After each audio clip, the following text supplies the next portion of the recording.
Hello friends, भारतीय राज्य घटना के इस लेक्चर में आपका स्वागत है।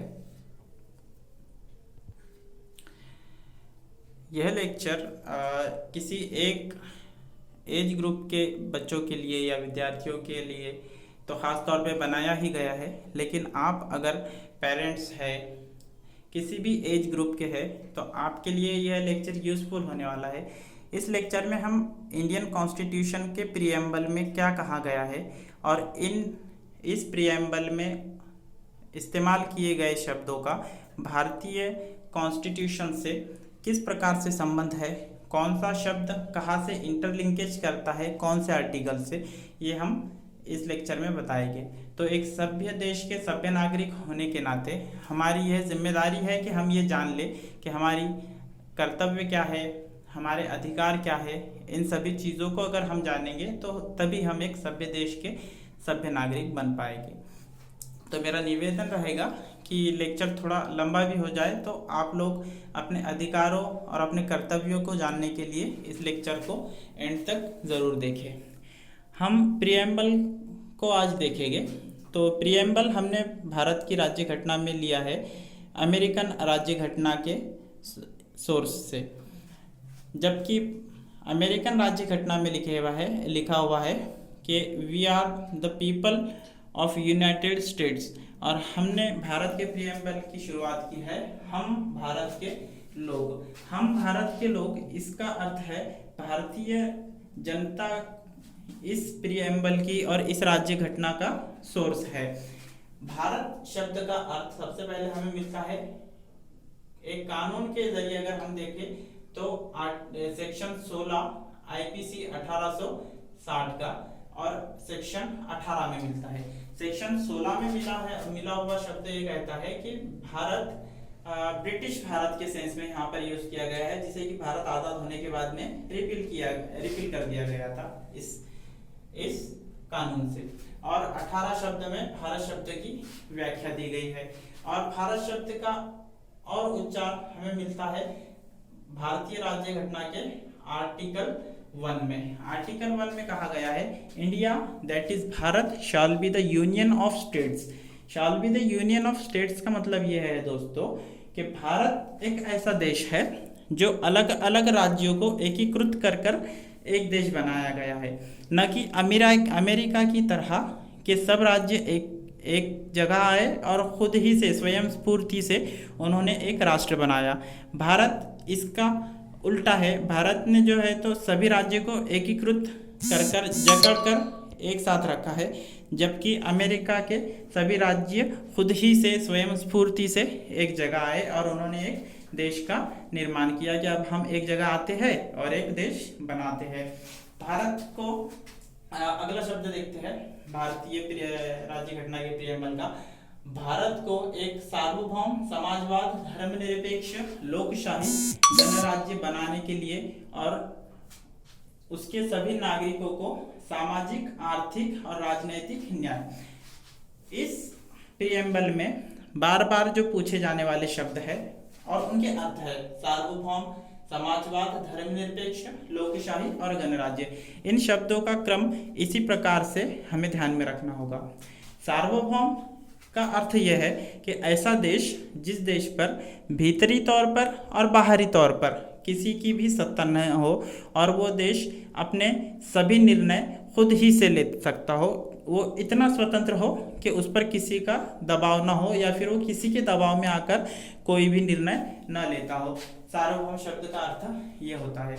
और जो कि अगला शब्द हम देख रहे हैं समाजवाद और धर्मनिरपेक्ष। समाजवाद और धर्मनिरपेक्ष और बंधुता, ये तीन शब्द 42nd कॉन्स्टिट्यूशनल अमेंडमेंट से 1976 में प्रीएम्बल में डाली गई है, जो कि सिर्फ एक ही बार हुआ है कि 1976 में 42nd कॉन्स्टिट्यूशनल अमेंडमेंट से प्रीएम्बल में चेंजेस किया गया था। न उसके पहले किया गया है न उसके बाद किया गया है। प्रीएम्बल से रिलेटेड कुछ केसेस है जो कि बेरोबारी यूनियन है। बेरोबारी यूनियन में सुप्रीम कोर्ट ने मानने से इनकार कर दिया था कि प्रीएम्बल भारतीय राज्य घटना का हिस्सा है। और उसके बाद एक और केस हुआ था जिसका नाम था केशवानंद भारती केस, जो कि 1973 में हुआ था। इसे 13 जजेस केस भी कहा जाता है, जिस केस में भारतीय राज्य घटना का ये अर्थ निकाला गया कि प्रीएम्बल भारतीय राज्य घटना का ही हिस्सा है और इसके अंदर चेंजेस तो किया जा सकता है, लेकिन इसके अंदर चेंजेस करते वक्त ये बात ध्यान में रखनी चाहिए कि इसके बेसिक स्ट्रक्चर को आप धक्का नहीं लगा सकते। ये गाइडलाइंस न्यायालय द्वारा भारतीय संसद को दी गई। और इसके अंदर एक चीज ये कही गई कि आर्टिकल 368 जो है तो घटना दुरुस्ती की प्रक्रिया स्पष्ट करता है, न कि भारतीय संसद को ये अधिकार प्रदान करता है कि वो भारतीय राज्य घटना के किसी भी आर्टिकल को तोड़ मरोड़ के उसका बेसिक स्ट्रक्चर जो है उसे ही खत्म करके नई कलम डाल दे। तो 368 ये आपका एक प्रोसेस है जिस तरीके से आपको कानून में बदलाव लाने हैं बेसिक स्ट्रक्चर को देखते हुए। आप जो है तो इस आर्टिकल का इस्तेमाल करके भारतीय राज्य घटना के बेसिक स्ट्रक्चर को धक्का नहीं लगा सकते। आप हम एक हमारे जनरल लैंग्वेज में अगर कहे तो सुप्रीम कोर्ट ने, न्यायालय ने भारतीय संसद को ये निर्देश दिए कि आप बकरा अगर हो तो बकरे को आप काट सकते हो, लेकिन वो मरना नहीं चाहिए। एक हम जनरल लैंग्वेज में ये कह सकते हैं, मतलब उनसे अधिकार तो छीन ही लिए कि आप बेसिक स्ट्रक्चर को धक्का नहीं लगा सकते, बेसिक स्ट्रक्चर को ख़त्म नहीं कर सकते, और उन्हें ये निर्देश भी दे दिए कि आपको इन सब चीज़ों का ख्याल रखते हुए कानून बनाना है। अगला शब्द हम देखते हैं दोस्तों, धर्मनिरपेक्ष। धर्मनिरपेक्ष राज्य का अर्थ ये होता है कि ऐसा राज्य जो कि किसी भी धर्म को प्रमोट ना करता हो। यहाँ पे धर्मनिरपेक्ष शब्द भारतीय राज्य व्यवस्था में स्वीकार किया गया है, जिसका कि मूल अर्थ हम देख सकते हैं कि पंथ निरपेक्ष होता है, सेक्युलरिज्म। सेक्युलर शब्द का, धर्मनिरपेक्ष शब्द को अंग्रेजी में कहते हैं सेक्युलरिज्म। सेक्युलरिज्म के दो अर्थ होते हैं, अगर हम उसको हिंदी में ट्रांसलेट करें तो एक धर्मनिरपेक्ष होता है, दूसरा होता है पंथ निरपेक्ष। धर्मनिरपेक्ष का अर्थ यह होता है कि एक ऐसा देश कि जहाँ किसी भी धर्म को न माना जाता हो। फॉर एग्जाम्पल हम ले सकते हैं कि फ्रांस एक ऐसा देश है जहाँ पर सार्वजनिक स्थल पर हम किसी भी धर्म को फॉलो नहीं कर सकते। तो यहाँ पर ये ट्रांसलेट गलत हो जाता है, यहाँ पे सही ट्रांसलेट होना चाहिए पंथ निरपेक्ष। भारत जो है तो पंथ निरपेक्ष राज्य है। पंथ निरपेक्ष राज्य वो राज्य होता है कि जहाँ पर कोई भी देश हो, कोई भी किसी भी धर्म को वो प्रमोट भी नहीं करता और उसे रोकता भी नहीं।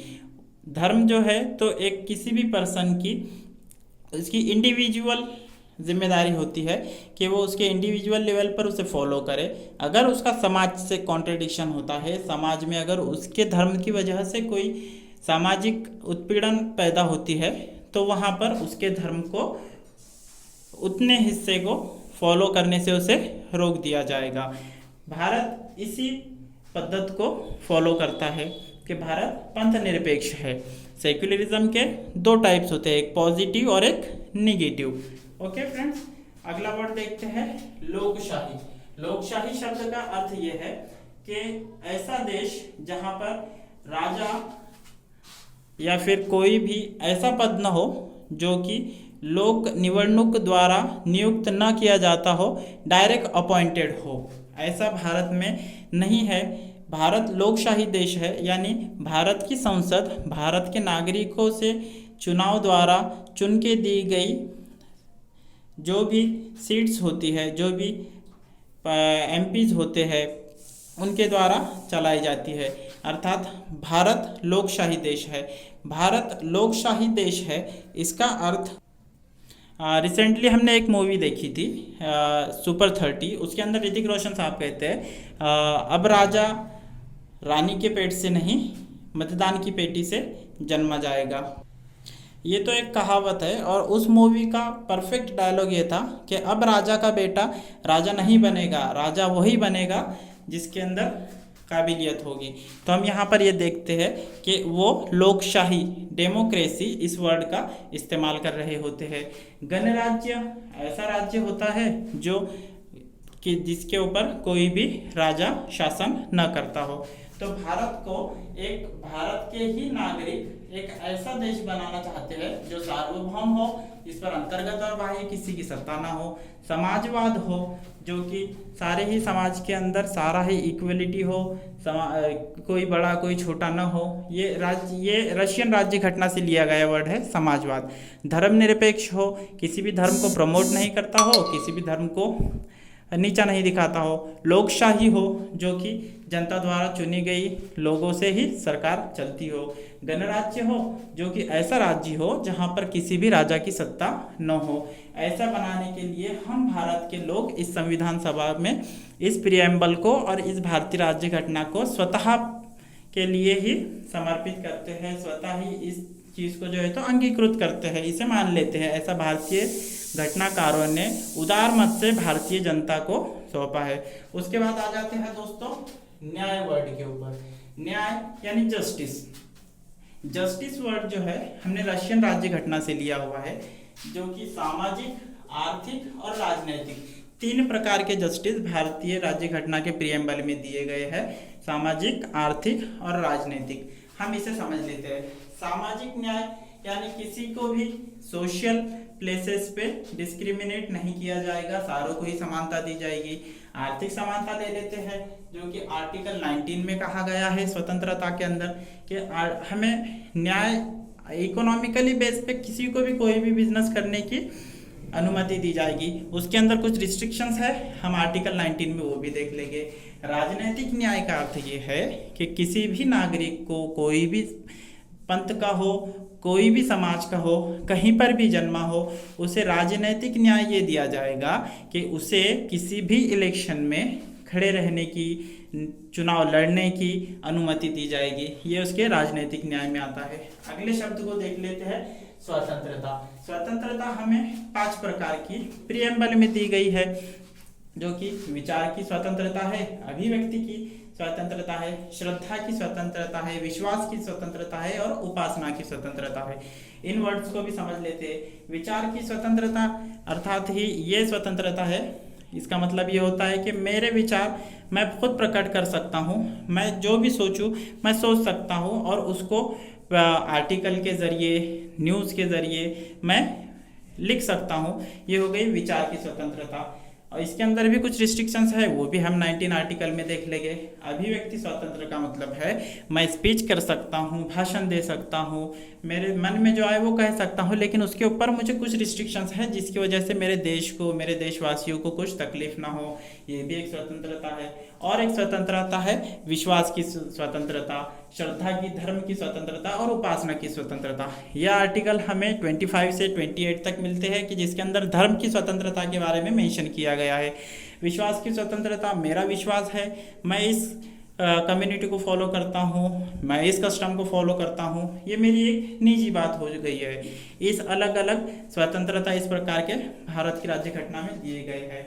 अगले शब्द पे आ जाते हैं समानता। समानता हमें प्रतिष्ठा और अवसर की समानता है, जिसे दर्जा और अवसर की समानता भी कहा जाता है। समानता, स्वतंत्रता और एकता, अखंड बंधुता, ये हमने फ्रांस की राज्य घटना से लिया है।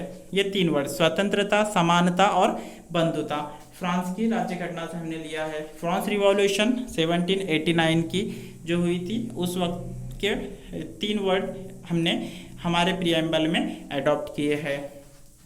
और प्राप्त करने के लिए तथा उन सब में व्यक्ति की गरिमा ये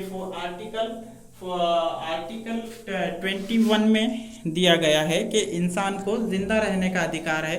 तो अभी रिसेंटली सुप्रीम कोर्ट ने ये निर्णय दिया है कि सिर्फ जिंदा रहने का ही अधिकार नहीं है, कि गरिमापूर्ण जिंदा रहने का अधिकार है। तो आर्टिकल 21 का एक्सपांडेशन हम देख सकते हैं कि कितना बड़ा है।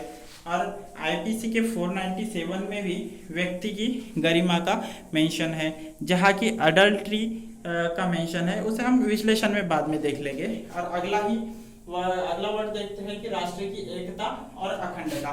ये जो है तो 42nd कॉन्स्टिट्यूशनल अमेंडमेंट से 1976 में प्रीएम्बल में डाला गया शब्द है, राष्ट्र की एकता और अखंडता सुनिश्चित करने वाली बंधुता बढ़ाने के लिए दृढ़ संकल्प होकर अपनी इस संविधान सभा में आज तारीख 26 नवंबर 1949 को एत द्वारा इस संविधान को अंगीकृत, अधिनियमित और आत्मार्पित करते हैं। तो भारतीय राज्य घटनाकारों ने उदार मत से यहाँ पर ये बताया है कि प्रीएम्बल को हम खुद ही भारतीय जनता को समर्पित करते हैं और सब भारतीय जनता यहाँ ये कह रही है कि इस संविधान को हमने ही बनाया है और हम ही इन्हें इस संविधान को स्वतः प्रत अंगीकृत करते हैं, अधिनियमित करते हैं और आत्मर्पित करते हैं। यहाँ यह तारीख बहुत जरूरी हो जाती है। अधिनियमित तारीख अगर हमें पूछा जाए तो हम कहेंगे 26 नवंबर 1949 और अमल में आने वाली तारीख है 26 जनवरी 1950। इन दो तारीखों का डिफरेंस हमें समझना होगा दोस्तों।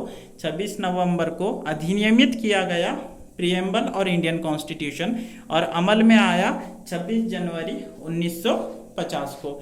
अब कल से हम देखेंगे कि इंडियन कॉन्स्टिट्यूशन के अलग अलग आर्टिकल हमें किस प्रकार से अधिकार देते हैं, किस प्रकार से हमारे अधिकार छीनते हैं, किस प्रकार से हमें रिस्ट्रिक्ट करते हैं, किस प्रकार से हमारे ऊपर रिस्ट्रिक्शंस लगाए जा सकते हैं, हमारे मूलभूत कर्तव्य क्या है, भारत के प्रधानमंत्री के कर्तव्य क्या है, ये सारी चीज़ें हम भारतीय आर्टिकल्स के ज़रिए जानने की कोशिश करेंगे। और चल रहे विवादों के बारे में भी हम विश्लेषण करेंगे। एनआरसी क्या है, सीएए क्या है, ट्रिपल तलाक क्या है, इन सारी चीज़ों को हम विश्लेषण में समझने की कोशिश करेंगे। अभी हम देख रहे थे कि भारत देश के अंदर तकरीबन कुछ साल से चल रहा था शेतकरी आंदोलन का क्या असर हुआ, उसे किस प्रकार से वापस लिया गया, इसकी प्रोसेस को भी हम समझेंगे।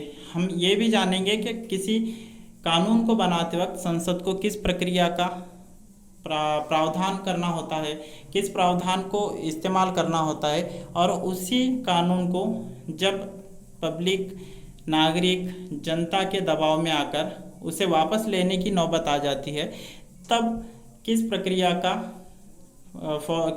को फॉलो किया जाता है, ये सब चीज़ें हम डिटेल में जानने की कोशिश करेंगे। तो हमारे अगले लेक्चर किसी एग्ज़ाम से या किसी एक तबके से या फिर किसी एज ग्रुप से रिलेटेड नहीं रहेंगे। एक सभ्य नागरिक होने के नाते आपको क्या अधिकार है ये जानने की कोशिश आप करें और हमारा यही प्रयास रहेगा कि हम आपको उन सारी चीज़ों को डिटेल में बताने की कोशिश करेंगे। Thank you.